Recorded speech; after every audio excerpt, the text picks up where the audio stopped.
Assalamualaikum warahmatullahi wabarakatuh. Kami dari kelas 7L Administrasi dan Supervisi Pendidikan. Nama saya Irfan Setianto. Saya Anggita Widyarani. Saya Nadia Efnandia.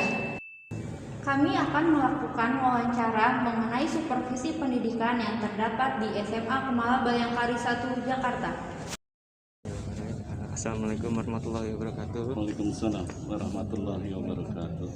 Ya, pertama-tama saya mau mengucapkan terima kasih kepada Bapak yang sudah bersedia meluangkan waktunya untuk kita wawancara mengenai supervisi yang ada di SMA Bayangkari ini. Nah, sebelumnya Bapak boleh perkenalan dulu. Oke. Ya. Nama lengkap? Ya, nama lengkap sama jabatannya boleh. Nama lengkap berikut gelar. Dr. Andes Ayat Hendrayana MPD. Ya. Bapak di sini menjabat sebagai wakil kepala sekolah bidang kurikulum dan kesiswaan. Oke. Ya, saya Irfan dan dua teman saya Anggita dan Nadia nih. Maksud dan tujuan kami di sini untuk ingin tahu nih supervisi pendidikan yang ada di SMA Kemala Bayangkari ini itu seperti apa, mekanisme supervisi itu seperti apa, dan juga langkah-langkahnya begitu Pak. Ya, untuk mempersingkat waktu kita langsung aja ke bagian pertanyaan ya Pak. Baik. Ya, yang pertama ini sebelumnya ini Bapak sudah berapa lama menjadi wakil kepala sekolah di SMA Kemala Bayangkari ini Pak? Ya, sudah 15 tahun. 15 tahun? Gitu. Jadi itu kepala sekolahnya ganti-ganti atau? Ya, jadi Bapak untuk jadi wakil kepala sekolah, untuk kepala sekolah yang satu yaitu Bapak Haji Murianto MPD. Itu aja. Oh, oke. Nah, pertanyaan yang kedua itu menurut Bapak supervisi pendidikan itu seperti apa sih Pak? Oke, jadi supervisi pendidikan itu adalah satu proses untuk melihat atau mengevaluasi daripada guru ya bidang studi, di mana proses pembelajarannya kita bisa melihat dan memantau sampai sejauh mana guru tersebut untuk mentransfer pembelajaran ke peserta didik. Jadi kalau memang ada kekurangan kita akan tambahkan, kalau sudah bagus mungkin kita kasih satu reward, yaitu bahwa Bapak Ibu guru bagus mengajarnya. Itu supervisi fungsinya. Ya, kalau di sekolah Bayangkari ini siapa saja sih yang berhak untuk mensupervisi atau yang menjadi supervisor itu? Oke, yang pertama adalah udah otomatis kepala sekolah, yang kedua wakil kepala sekolah, dan yang ketiga guru-guru senior. Yang disebut guru-guru senior yaitu guru-guru yang memang sudah mengajar lebih dari 20 tahun. Iya, jadi sudah menguasai lah yang namanya evaluasi dan supervisi itu seperti apa. Tapi guru-guru senior itu masuk ke dalam bidang ini nggak staff-staff di sekolah itu? Ada sebagian yang masuk, ada yang memang mengkondisikan untuk seperti guru biasa saja. Nah, terus pertanyaan selanjutnya, siapa aja dan apa aja sih yang disupervisi di sekolah ini?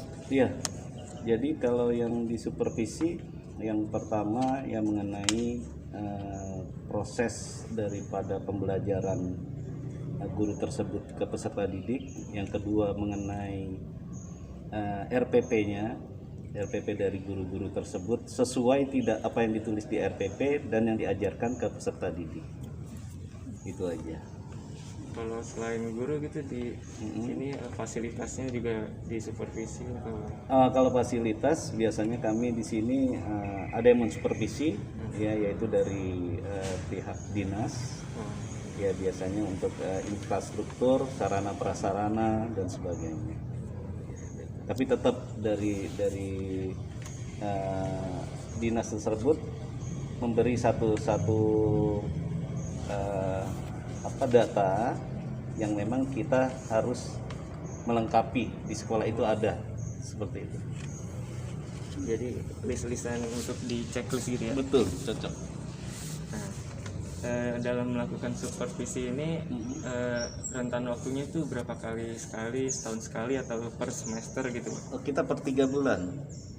3 bulan sekali kita mengadakan supervisi. Biasanya kita terjadwal. Ya, tapi kadang-kadang tidak diberitahu guru yang bersangkutan. Kalau udah dikasih tahu guru kan udah otomatis persiapan. Kalau tidak dikasih tahu sampai sejauh mana? Sidak gitu modelnya. Cocok. Ya, itu yang seperti itu yang kita inginkan. Kalau yang terjadwal itu kira-kira pas awal pembelajaran dimulai atau sebelum UTS, sebelum UAS gitu? Biasanya kalau proses itu awal dari pembelajaran. Nah, jadi pembelajaran awal, terus pas mau mendekati UTS, dan setelah UTS biasanya seperti itu. Nah, terus pertanyaan selanjutnya, mekanisme pelaksanaan supervisi itu seperti apa sih Pak? Langkah-langkahnya untuk mensupervisi mensupervisi guru-guru di sini? Ya, langkah-langkahnya yang pertama mungkin ya kita mengkondisikan. Ini yang Bapak tanya dulu, yang sudah terjadwal apa yang sebelum terjadwal? Oh, yang terjadwal aja Pak. Yang terjadwal. Jadi yang terjadwal sudah jelas ya.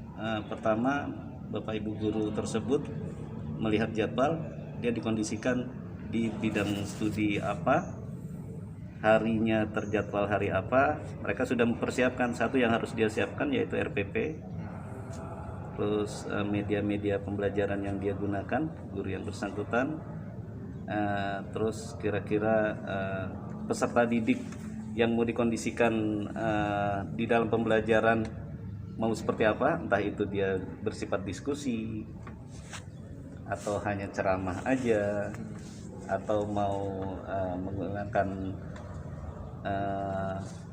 presentasi gitu. Ya, jadi berarti dilihat dari pengumpulan RPP sama metode belajarnya gitu. Betul, cocok. Ya, lalu selanjutnya kompetisi guru seperti apa sih yang ingin dicapai dalam supervisi yang Bapak lakukan ini di sekolah? Oke. Yang bisa membuat pembelajaran itu menarik, menyenangkan, bermakna, dan bermanfaat. Selanjutnya Pak, dalam penyusunan supervisi ini adakah pedoman yang Bapak gunakan? Selalu kami berpedoman pada dinas yang memang dari sana sudah ada untuk format supervisi, itu kita pakai. Apakah perencanaan supervisi tersebut dibuat sesuai dengan kebutuhan guru atau kebutuhan siswa Pak, maaf, atau sekolah? Jadi untuk supervisi ini memang ada dua. Jadi di dalam nanti dokumen supervisi ada khusus untuk sekolah dan juga untuk peserta didiknya. Sebab di situ kan akan terlihat nyampe atau tidak di dalam pembelajarannya si guru ini ke peserta didik. Itu aja. Di sekolah, di SMA ini salah satu contoh supervisi yang sudah Bapak terapkan seperti apa? Kami kalau disebut seperti apa ya kita biasa 3 bulan sekali ya, mungkin pas awal pembelajaran misalkan guru fisika itu ingin disupervisi, kami udah siap-siap di jam awal sampai sejauh mana. Jadi dalam kegiatan awal, terus kegiatan inti dan kegiatan akhir atau penutup. Biasanya nanti guru di kegiatan akhir itu ada tanya jawab, dikasih tugas sampai sejauh mana peserta didik. Bagaimana tahapan pelaksanaan supervisi di sekolah ini Pak? Tahapan-tahapannya yang tadi sudah dijawab oleh Bapak, bahwa tahapannya yaitu kalau di dalam supervisi sendiri ada kegiatan awal, ada kegiatan inti, dan ada kegiatan penutup. Tapi kalau untuk yang di guru sendiri kami biasanya terjadwal, gitu aja. Bagaimana respon dari guru-guru Pak terhadap pelaksanaan supervisi di sekolah ini? Iya, yang namanya seorang guru, ada yang memang kalau dia siap dan memang dia sudah menguasai hal-hal di dalam pembelajaran, mungkin senang. Ya, ada juga. Karena dari situ bisa sampai sejauh mana saya untuk bisa mengevaluasi diri guru itu sendiri. Atau ada juga guru yang memang kalau belum kondisi siap, dia merasa tidak nyaman, ya. Ini kayaknya akhirnya terjadi hal yang memang di situ dia harus selalu siap. Itu. Ya, ini Pak, kalau misalkan itu yang supervisi yang tidak terjadwal kayak sidak gitu, itu respon guru pada Nah, itu yang tadi Bapak bilang.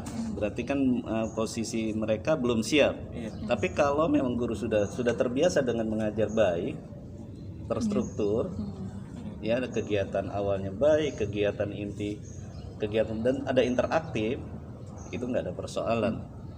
Makanya sekarang guru dituntut untuk mengkondisikan pembelajaran yang terbaik. harus selalu siap gitu. Siap, betul. Untuk kendala pelaksanaan supervisi dari faktor internal maupun eksternal di sekolah ini apa Pak? Faktor Internal dan eksternal kendalanya. kalau kendala yang tadi sudah diungkapkan, mungkin kalau internal dari guru itu sendiri, ya kesiapan dia. Kalau eksternalnya, kalau ini kita lihat mungkin sarana yang memang di sini ya perlu adanya tambahan, ya seperti entah itu dia pembelajaran praktek dan sebagainya, kan praktek juga ada supervisinya seperti itu.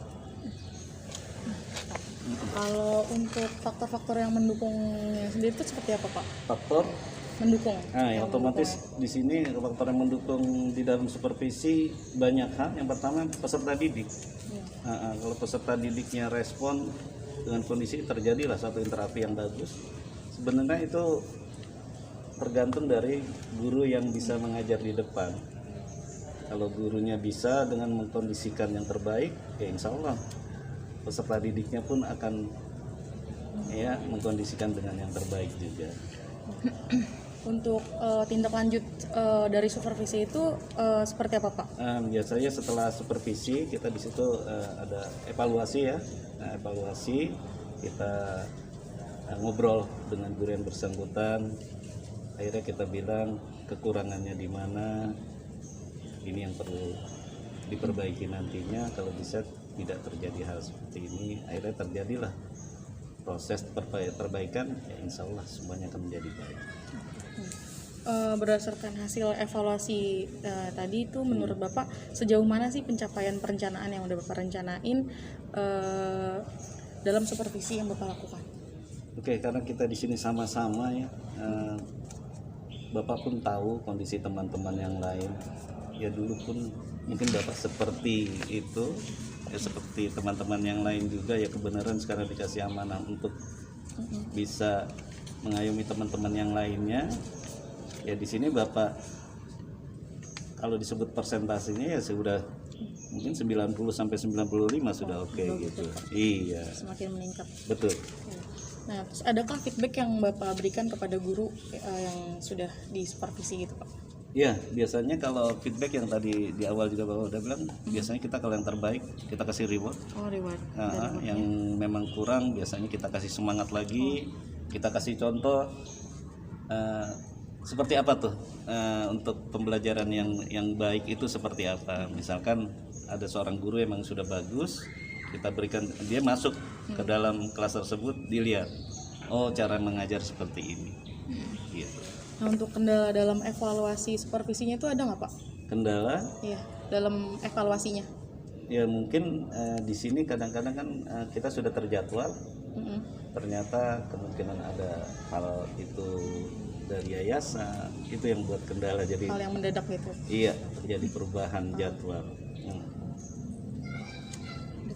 Ingin nanya juga nih Pak. Siap, Bang.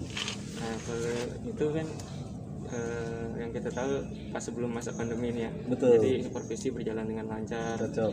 Nah pas pandemi ini ada terhambat atau malah mekanismenya yang berbeda atau gimana sih Pak? Siap. Iya, memang tadi Bapak jelaskan itu sebelum adanya pandemi ya, COVID-19. Tapi setelah adanya COVID, karena kita di sini pakai Zoom room, pakai breakout.